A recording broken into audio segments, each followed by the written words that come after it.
Амбайцхан уу. За хоёулаа лайв булангаараа уулзж байгаадаа баяртай байна. За манай академи буюу манай академийн одоо өнөөдрийн зөвлөгөө лайваараа бид хоёр одоо өсвөр насны хүүхдүүдийн ярианы талаар ярилцах болно. Ер нь сэтгэл зүй талаасаа тийм сэтгэл зүй талаасаа ч тэр манай сэтгэл зүйч Амина. За би тэгээд яг манай академи суралцдаг хүүхдүүдийнхаа бас одоо жишээ гэсээр гоё яриагаа өрнүүлээ. За Аминагаас эхлэе.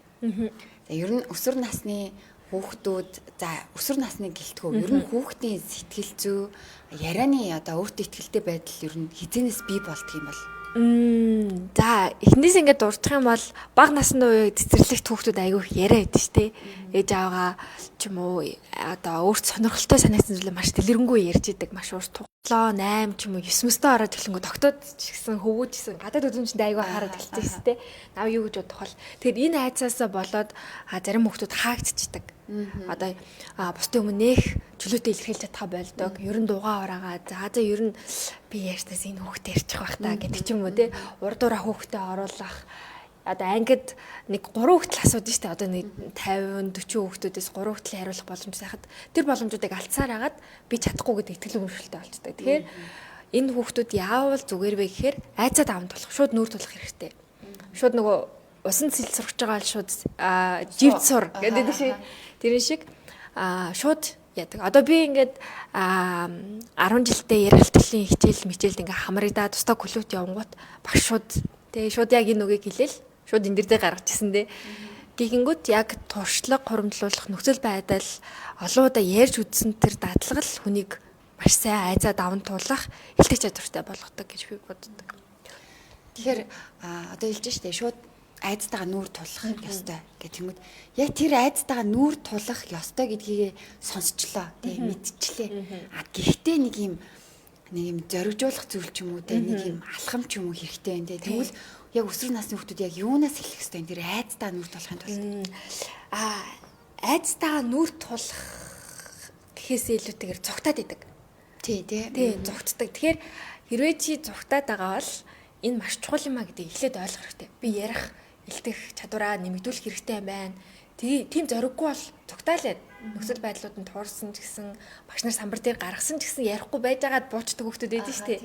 Тэгж цогтохгүйгээр яагаад энэ ярих илтгэх чадвар надад хэрэгтэй юм бэ гэдгийг эхлээд ойлгох хэрэгтэй. Тэгээ би энэ дээр хүүхдүүд айгүй ингээ мөрөөдлийн самбарын хэр мөнгө их наадаг шүү дээ. Тэнгүүд би мөнгөтэй холбоотой нэг судалгаа саяхан уншсан юм а. Ярих илтгэх чадвар өндөртэй хүмүүсийн хувьд ирээдүйд орлого орох тай гэдэг ч үеийн байдлаараа дандаа илэрхийлж одоо ярих чадвар нь хөгжих гэсэн үг шүү дээ. Тийм. Манай хүүхд болохгүй шүү л гэж мэддэг.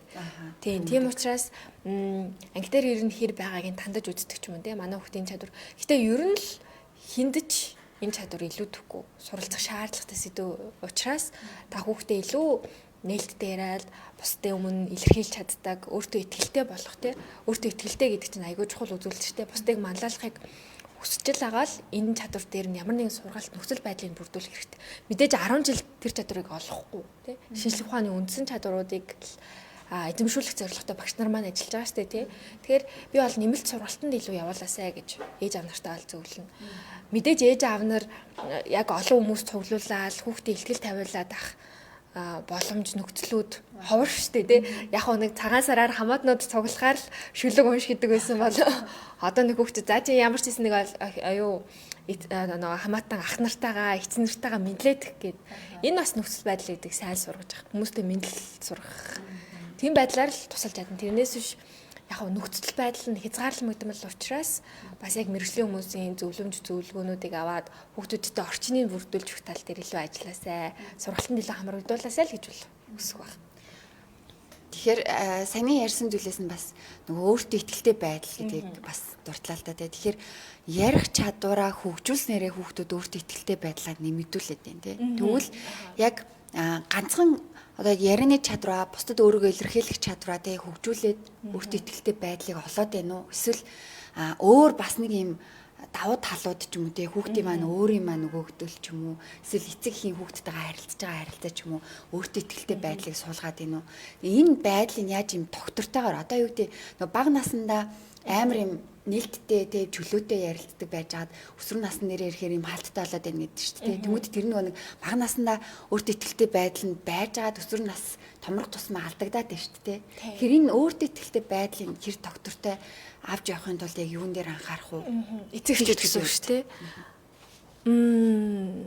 Ганц л ер нь бол гол зүйл байгаа гэж би бол хувьдаа бодож байна. Одоо эцэгчүүдтэй ярьж үзсэн гэсэн хүүхдүүдтэй ярилцаж үзэхээр хүүхдүүдэд хамгийн их тусламж одоо яг хүүхдүүд эцэгчүүдээсээ ингэдэг болоосай гэдэг хүсдэг зүйлүүд байгаа гэдэг. Тэрийг ерөөсөө хэлж чаддаггүй. Яагаад гэвэл ээж аав нар нь шүүмжлэн гэдэг айдастай. Тэгэхээр би бол эцэгчүүдэд юу гэж хамгийн түрүүнд юу гэж зөвлөх вэ гэхээр битээ ерөөсөө хүүхдээ шүүмжлэхгүйгээр зөвлөх гэж хичээхгүйгээр доктортой сонсоод дэмжиж урамшуулдаг байгаасай л гэж хүснэ. Ойлгож сонсдог, урамшуулдаг. Ингэж хүүхдүүд урам авч ийж би ийм юм шүү, ээж надад чи мундаг шүү гэж хэлсэн те.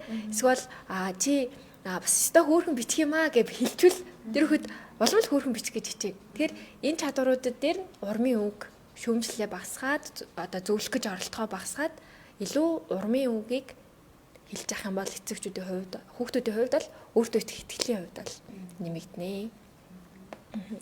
За баярлалаа. Тэгээ богинохон хугацаанд ч маш гоё мэдээллүүдээр хангалттай өглөө гэж бодлоо. Би яг өөрийнхөө хувьд ч гэсэн тэр одоо яг манай хүүхд өсвөр насны дээрээ ирж байгаа учраас яг юун дээр анхаарах уу гэдгээ бас олж мэдхийн тулд саний асуултуудыг асуулаа гэдэг хангалттай гоё мэдээлэл өгсөн байна. Тэгээд манай лайвыг үзэж байгаа ээжүүд маань ч гэсэн тий бас асуухыг хүсэж байгаа. Тийм комент дээр битээ. Яг энэ CD хүрээнд яг хүүхдийн маань өөртөө ихтэй байдал яг хизэнээс эхлээд байна. Яг юун дээр бид нар алдчихъя уу тий. Тийм. Тэгээд бас эцэгчүүд энэ өөртөө ихтгэлийг нэг тийм чухал үзүүлэлт гэж боддгоо юм шиг санагдаад байгаа. Яг анзаардгүй ч юм уу хичээлдээ сайн байгаад эсвэл англи хэлдээ сайн байгаад ярьцдаг л бол манай хүүхэд сайн гэж дүгнэ гэдэг. Гэтэл яг сэтгэл зүйн хувьд ч тэр ирээдүйд амьдрал тасан цогцох чадварууд ч тэр гэх мэтлэнгээр маш олон чухал чадвар яг 10 жилээ төгсөнгүүт хүүхдүүдээс шаардаад эхэлдэг. Тэнгүүд хүүхдүүд амар одоо нөгөө яхаа мэдгүй уучраа мэдгүй байдлаас болоод ч юм уу гадаадд шууд гарангууд хүүхдээ бэлдэх хувийн ур чадварууд шүү дээ. Хувийн өвчлийн ур чадварууд. Энэ дээрээ бас анхаарч нэрэ манай хүүхэд ер нь юу юм болоо ямархуу байх юм бол манай хүүхэд хэр өөртөө ихтэй илээ. Ер нь бусдад хэр өөрийгөө нээж ярилцаж чаддаг үлээ гэдгийг анхаарч нэг удаа ажиглаж үдээсэй гэж бол хүсэж байна. Яг лайв үдэж байгаа ээжүүд байх юм бол тэрийг бас нэг шүүж тунгаад яг хөө дөнгөд бол A авлаа, B авлаа, нэмэх B авлаа, C авлаа гэд илт байдаг учраас тэр даалт хүүхдийн маань ур чадвар юу илээ гэдгийг ажиглаж хараасай гэж бол уриалж ин яг одоо өнөөдөр маргаашийн хугацаанд ч юм уу ээж аав нар маань хүүхдүүдэд нэг ажиглаад хараасай гэж бол хүсэж байна. Тэгэхээр нөгөө одоо ерөөсөө л таны одоо ээж аавд те бидний хийх ёстой зүйл нүг чаддаг мэддэг зүйлд нь хүндэн даатгаж өгөх те өөртөө гэрийн тав тухтай нөхцөлд нь байлгаал манай хүүхэд болоод энэ мундаг байна гэж дүгнэхээсээ илүү таны хүүхэд нийгэм дээрээ яг ямар одоо байгаад байна гэдгийг нь анзаараад тэгээд яг тэр талаас нь яг тэр тал дээр нь анхаарах тийм сургалт хөтөлбөрүүдэд хамрагдах нь бас чухал агаад байгаа нэ тий. За. Дараагийн яриа. Надаас асуу. Тий, танаас асуу. За. За би арай таны тухай одоо таны туршлагуудын тухай илүү ярих. Одоо нэг анх мэдээж л хүн шууд бусдын өмнө ярих илтгэх чадвартай ч юм уу тий. Шууд зоримог ихний тайзан дээр гарна гэдэг бол хэцүү шттэ тий. Хамгийн анхны олон хүний өмнө ярьж исэн тэр мэдрэмжээс хаваалцаж хэр байсан бэ? Сайн одоо сайн илүү бодсноос амжилттай байсан бол тэрэнд юу нөлөөсөн бэ? Эсвэл айсан сандарсан бол тэр мэдрэмжүүдийг ер нь хэрхэн зохицуулах гэж хичээсэн бэ? За хамгийн анх олон хүний өмнө гарсан гэхээр ямар ч гэсэн хөл ингээд доор одоо баг ингээд тустай байгаад байгаа юм шиг юм ингээд хөл ингээд аюу их чичрээд байсан бол аюу санаж байна.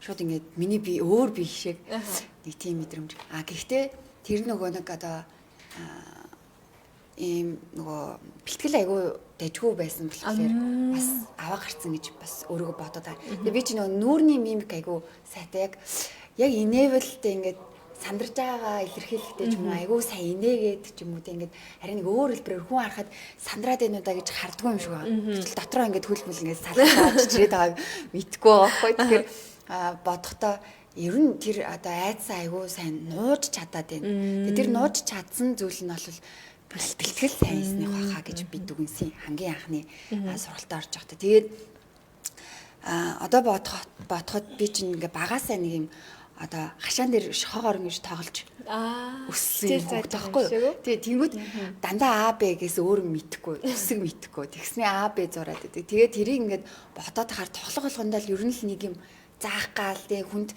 одоо хэдүүлээ багшилж тоглоё, одоо хэдүүлээ айлгэр болж тоглоё. Гэхдээ би ээж нь би хоол хийхийг заана гэд ингээд тэг ингээд гих мэдчихлээ. Ер нь багасаа ямар нэгэн зүйлийг ингээд хин нэгэнд гоё зааж жагаал. Тэгээ тэрнээсээ л нэг юм гоё мэдрэмж аваад байсан юм шиг байна. Тэгээ одоо бодохоор мэрэгжил маань хүртэл юм багшийн мэрэгжил. Тэгээ ингээд олонний өмнө яг гараад үзчихэнгүүд одоо яг хийгээд байгаа зүйл маань багаас маань байсан юм байна гэдгийг ойлгож эхэлж байгаа байхгүй. Тэгэхээр яг эцэгчүүд маань ч гэсэн хүүхдүүдийнхаа яг ингээд багтаа тоглоод байгаа тоглоом яг юу байгаад байна тий. Өөрийгөө нэг илэрхийлээд байгаа шүү дээ. Тоглож байхдаа ч гэсэн. Тэгмэд тэр нь яг юу байгаад байна. Тэгээ эргүүлээд миний хүүхдүүд яг дуртай байгаад байна тий. Дуртай байгаад байна.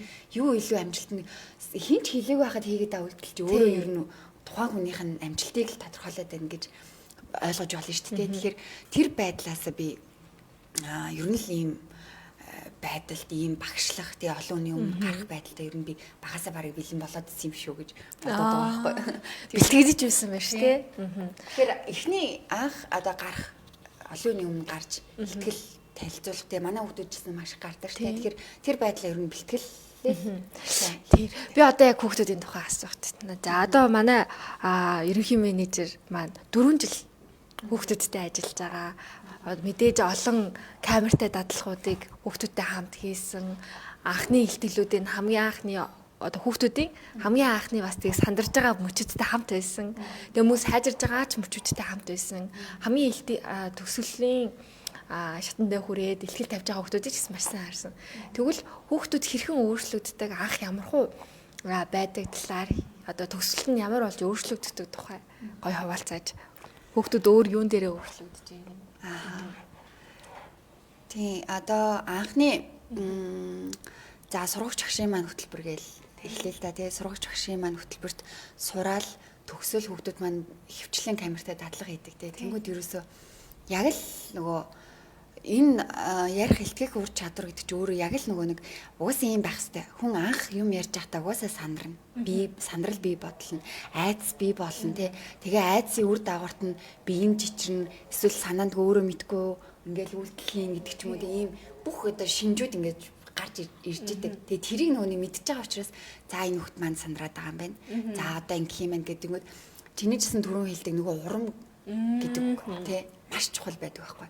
За эхний ээлжинд бид нэр хүүхдүүдтэйгээ ярьлаа. Шууд даалгавар өгдөг те. Илтгэл танилцуулна, презентацийн бэлтэн. За маргааш ярина. Тэр хүүхдүүд өнөөдөр анги дундаа юу гэдэг юм 2-7 хоног ч юм уу сураад хамтдаа бие биендээ тасцсан байгаа. Тасцсан байгаа хэрнээ дахиад илтгэл яриад дахиад ярина гэхээр бас л хэцүү тий. Тэгэхээр нэг өөр мэдрэмж аваад байгаа шүү дээ. Тэгэхээр бүх хүүхдүүд харна шүү дээ. Тэр орчин нь хүртэл өөрчлөгдөж байна. Тэгээ өөрийнх нь яриах гэдэг зүйл хүртэл яг ойлгомжтой байж чадах болоогээ сандарч тий. Маш олон юм зүйлүүд ирлэрээд байгаа болохоор тэрийг харахаараа за эхний ээлжинд ийм юм байлаа. Гэтэ чи эхний удаадаа чи маш сайн байсан гэж алхам учраас маш сайн байлаа гэх. Чи ийм зүйлүүдийг мэдэрч байна гэдэг чинь чи сайжрах шинж нэг байна тий. Тэнгүүд дараагийн удаа төгсөхдөө ч юм уу тий. Эцэгчүүдээ уурж төгсөж шүү дээ тий. Тэнгүүд эцэгчүүдийнхаа өмнө гарахтаа ч гэсэн сандран дээ тодорхой хэмжээнд. Гэхдээ тэрэн дээр илүү өөр болсон байдаг. Өмнө нөгөө туршаад үдцсэн болохоор яг энэ сэдв дээр яг энэ үгэн дээр байгальтаад гэсэн тий. Яг одоо ингэж болохгүй байгаа гэсэн тэгвэл ээж аавыгаа ирсэн гэд тэр мэдрэмж өөдөөс ингээ хараа суугаар бас нэг айдас илрээд штэ. Тэгмэд тэрийг бас давж туулахын тулд өмнө нь бас ингээ сайн бэлдээд байгаа аахгүй би тий. Тэгмэд за аав чинь чамаар маш их бахархна тий. Ээж нь чамаар маш их бахархандаа ингэж ирчүүл. Ингээд урам өгөөл ерөөсө дандаа юм урмаар явсаар агаал хүүхдүүд маань маш их өөрчлөлтүүдийг үзүүлдэг байхгүй. Тэгээ төгсгөлд нь одоо яадаг вэ гэхээр би нэг юм миний бүр хамгийн анхны ангийн нэг охин байдгийн. Тэгээ тэр охин маань сургалтаа яг л саяны юм даваануудыг бүгдийг давсан тий айсан сандарсан ээж аваахаа өгөнчсөн харж анх ярихдаа маш ихээр сандарсан тий ингээд явсныхаа дараа өсвөрийн сурагч багш боллоо. За сурагч багшийн анхны сургалт нь нөгөө Happy Summer гэдэг биш хүүхдүүдэд хичээл заасан хань тий хүүхдүүдэд хичээл вакуум юм хөтөлбөрт оролцоо хүүхдүүдэд сургалт орж байгаа юм. Тэгээд тэрэн дээр ярихад бүр өмнөхөөсөө би бүр ингээд хоолоо ингээд зангирч ирсэн аа. Бүр ингээд хаад бүр ямар мундаг болчихоо тий. Энэ хүүхэд ингээд гарах тусам тий илүү ярих тусам илүү их сайжраад байна гэдгийг ингээд харж байгаа болохоор бүр ингээд амар үнэхээр гоё юм. Анх ямар байсныг харж исэн тий мэдчихсэн учраас. Тэгэхээр яг энийг нь би яг тухайн үед би нэр яа гэж нь байсан бол тий аваад ирч чаддаг бол аваад ирэх юмс яг ингээд ийм гоё өөрчлөлт өгсөн багт чинь тэгээ тэр хүүхдээс тухайн нөгөө сонсч ирсэн хүүхдүүд маань амар их урам зориг авч ирсэн байхгүй. Бусад нөлөөлж чадсан. Тийм нөлөөлж үнээр нөлөөлж чадсан. Тэгээд бүр миний бүр хайр хүрсэн. Тэгэл ерөөсөө л хүүхдүүдэд энэ л хэрэгтэй юм байна. Зүгээр л урам чадахгүй байсан ч гэсэн тий сандраад юу ч ярихгүй презентацийн бэлдээгүй байсан ч гэсэн тий хамаагүй зүгээр л тэр хүүхдүүдний удаагийн урмыг өгчээ. Дараагийн удаа тэр хүүхд үнэхээр сайн байж чадах юм байна гэдэг тэр мэдрэмжээ л маш сайн авсан. Ер нь яг булчин шиг юм шиг санагдсан. Ярилт хурж одоо олон дахин хийгээл олон удаа туршлага хоримтлуулаад байх тусам яг одоо хөгжөөлээд улам томроод идэг. Тэгээ яг хав сэдвээ сольж молох ч юм уу төсөл байдлаас болоод яг нэг хоёр алдаа гаргана. Энэ дээр бүр их суралцж идэг. Яас таныг яас хүүхдүүдээр бахархсан гэж яхад би бас нэг клуб дээрээ 3 хүүхэд бэлдээд тэгээд анхны ихтгэлийн тэмцээн, уран ихтгэлийн тэмцээн гэж хүүхдүүд маань яг төдийлээ яг надаас л сонсоод суралцж байгаа шүү дээ. Тэгээ шууд ингээ оролцсон. Тэгэд өмнөх өдөр нь ирээл багшаа яриануудаа танилцуулъя гэл тэгэхээр заа гэл. Тэгэл би ингээ шүүмжүүд хэлээл энийгээ заас энэ ч ингээ болохгүй байна. Ийм хүчтэй өгнүүд хэл энэ дээрээ арай намсаг гээл ерөнхий зөвлөгөөнүүдийг өгж байгаа. Тэгээд би за өмнөх өдөр нь штэ тий бараг маргааш өглөө нь л болох гэж байгаа. Оройн хүрээд ирсэн байгаа байхгүй. Яа бас хэцүү л ахаар байна да гэд би нөгөө ихтгэлийн сонсоод миний нэг сэтгэл түрээгүй учраас тэгээ бодцсон юм. Тэгэл яг ихтгэлийн тэмцээн дээр нь би баста нөгөө зах мушгина гэж хичээд тэгээ хараа сууж исэн чинь маш хурдан үг авсан байсан. Яг миний хэлсэн сайжруулаарай гэсэн бүх юмнуудыг бүр авцсан байхаар нь би бүр маш их баярлсан. Тэгээд баавар манай нэг охин маань 2 дугаар байранд орж мөрөөд бараг бэлдсэн хүүхдүүд маань 4 хүүхд бэлдсэний 3 нь шууд 2 дугаар шатанд ороод тэгээд 20 дугаар шатанд чинь бас арай ийм өрсөлдөөд яг төргөн шитгэх хэрэгтэй болоод тэгэл харахад хүүхдүүд бас дуртай зүйлээ тэгээ өөрийгөө чадна гэж бодсон үедээ тэ маш ийм зөв дэмжлэг урмын үгнүүдтэй ийм багш нартай байх юм бол айгүй урд өөрчлөгдөж болох юм байна гэдэг тэр үед харсан. Тэгэхээр багш нарын чиглүүлэг зөвлөмжүүд бас айгүй чухал юм байна гэж бодсон. Тэгэхээр нэг ярих одоо чадвар нөгөө айцаа хэрхэн даах вэ гэдэг чинь ерөөсөө айц гэдэг зүйл угаасаа байдаг тий. Байл болгонд байгаа. Би тэрийг харин хэрхэн яаж ямар аргаар давж чадах юм бэ? Ямар аргаар илүү амжилттай болгож болох юм бэ гэдэг аргыг л манай академи заадаг гэсэн үг тийм. Тэгэхээр тийм одоо яг өсвөр насны хүүхдүүд нэг айдсын ярианы айдстай ч юм уу тийм эсвэл зөвхөн гэр бүл дундаа л айгүй мундаг яриад нээлттэй юм шиг байгаад байдаг. Гадаа нийгэн дээр тийм өөр орчинд очихороо ч юм уу нэг өөрийгөө илэрхийлж чадхаа болчиход байдаг. Тэгэхээр энэ зүйлүүдийг сурах боломжтой. Өнөөдрийн бидний мэддэг маш амжилттай ярьдаг лектор, илтгэгч нар тийм сургалтын багш нар ч юм уу менторууд, коуч нар бүгдээрээ л яг л одоо адилхан төвшнөөс эхэлж исэн гэж бодох юм. Бүр үнэхээр яг хав зарим нэг цөөх гоц хүүхдүүд бол байгаа гэдэг айгүй хурдан сурдаг. Гэтэл бас манай дээр ирж байгаа хүүхдүүд суралцаад өөрчлөгдөж байгаа хүүхдүүд яг сандардаг. Нэг хүний өмнө ярьж үзээгүй ч юм уу тийм хүүхдүүдийг хийрдгээ. Тийм учраас янаа би чадах болов уу гэж айж байгаа бол бид ерөөсөө тэгэрээ. Миний хувьд ч гэсэн маш олон ихтгэлийн тэмцээн, мэтгэлцээний тэмцээнүүд орж исэн ч гэсэн би бүр миний нэрийг ингээд заал дүүрэн дуудаж хахад би цогтчихсэн байхгүй юу? Би бүр миний ээлж битээ ирээсээ, миний нэрийг битээ дуудаасаа гэж залбираа хийжсэн.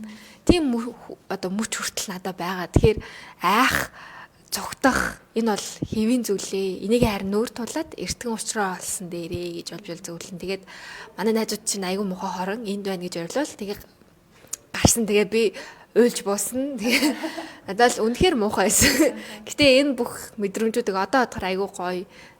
Тэгэл одоо маш олон хүмүүсийн өмнө ярьж чадчихээн, хүүхдүүдтэйгээ хамт суралцуулж ийн ингээ бодохоор энэ мөч надад айгүй гоё л байсан санагддаг. Тэгэхээр ерөөсөө бити би чадахгүй хаа. Би жоохон ингээл бодонгууд л гэж байгаа бол шууд хүрээд ирэх.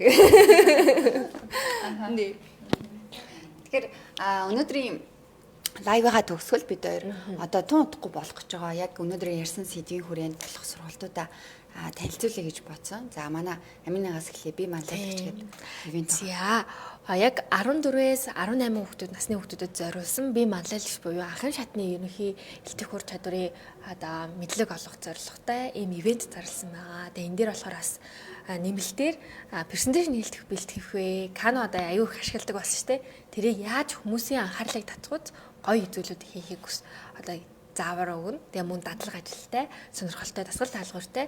Тэгээд ийм 2 цагийн ивент бол байгаа. Тэгээ хүүхдүүдтэй зориулаад 10,000 төгрөг гэж байгаа. Тийм учраас энэ хагасаа өдөр болох учраас бас шууд сургалтанд маань хамрагдаж чадахгүй байгаа л яг нэг удаа өөрийгөө сориод үзье. Би ер нь хүүхдүүдтэй хэр байна?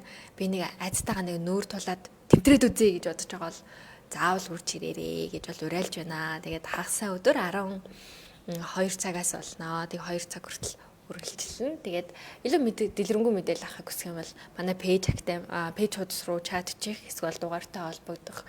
Энэ лайвын доор би манлайлагч гэж бичих юм бол шууд мэдээлэлүүд нь очих байгаа шүү. За 11 хагас өдөр 11 сарын 8-нд. Тийм 8 эсвэл тийм 8-ны 12 цагаас. За яг үндсэн хөтөлбөрт маань болохоор ярих элтгэх ур чадрын буюу өсвөрийн элтгэгч гэж сургалт маань зарлагдсан байгаа. За өсвөрийн элтгэгч сургалтын маань давуу тал нь гэх юм бол 10 хоног үргэлжилнэ. За 10 хоногийн хугацаанд 5 өдөр нь сургалт. За 5 өдөр нь бие даалтын ажил явагдана. За 5 өдрийн сургалтаараа юу сурах вэ гэхээр за ер нь ярих элтгэх ур чадвар гэж яг юу гэлээ та ярианы чадвар гэж юу гэлээ та тий. Ярианы айцыг хэрхэн давж туулах юм. За тэгээд айцаг юунаас болж бий болоод байгаа юм те яг айцаа тэгвэл яаж ямар аргаар давж туулж болох юм бэ гэдэг талаар орно. За дараа нь бол зочин менторын элтгэх урлаг талаас ер нь энэ элтгэлчин өөрөө яриа гэдэг чинь өөрөө нөгөө илүү урлаг тал руугаа яваад байгаа шүү дээ те амжилттай богино хугацаанд өөрийгөө оновчтой яаж илэрхийлэх үү. За тэгээд бусад хүмүүст хэрхэн зөв оновчтой мэдээлэл хүргэх үү гэдэг энэ илүү урлаг тал руугаа болоод байгаа учраас элтгэх урлаг талаар сургалт орно. За дараа нь бол өөрсдийн бие даалт өгөөд өөрсдийн гэсэн сэдвтэй болно. Яг өөрийнхөө хүсдэг, өөрийнхөө мэддэг зүйлээр тэгвэл хүүхдүүд маань нөгөө эхний анхны удаа болохоор илүү төхөн байдаг. Тэгэхээр мэдээлэл өөрийнхөө хамгийн сайн мэддэг зүйл дээр мэдээлэл цуглуулад өөрсдийн гэсэн сэдвтэй болох нь. За тэрийг маш сайн бэлтгээд за презентацийн хийх аргын талаар бас сургалт маань орно. За төгсгөлт нь болохоор камертай дадлага буюу яг саний бид хоёрын ярьсан ярихдаа чи яг ямар өнгөөр яриад байна те дуу олож яг болж гин үү бие хилэмж чинь болж гин үү бие хилэмж хүртэл нөгөө хүний өөртөө ихтэй байдлыг хэлдэг маш сандраад байна уу сонирхгүй нүртөө ямар ихтэй юм бэ гэдгийг илэрхийлж өгдөг учраас бие хилэмж дээрээ тэгвэл яаж анхаарах юм гэд камертай дадлага хийх нь байна. За ингээд манай хүмүүс энэ хөтөлбөрт хамрагдсанараа ярианыхаа айцыг давж туулна. За өөртөө ихтэй болно.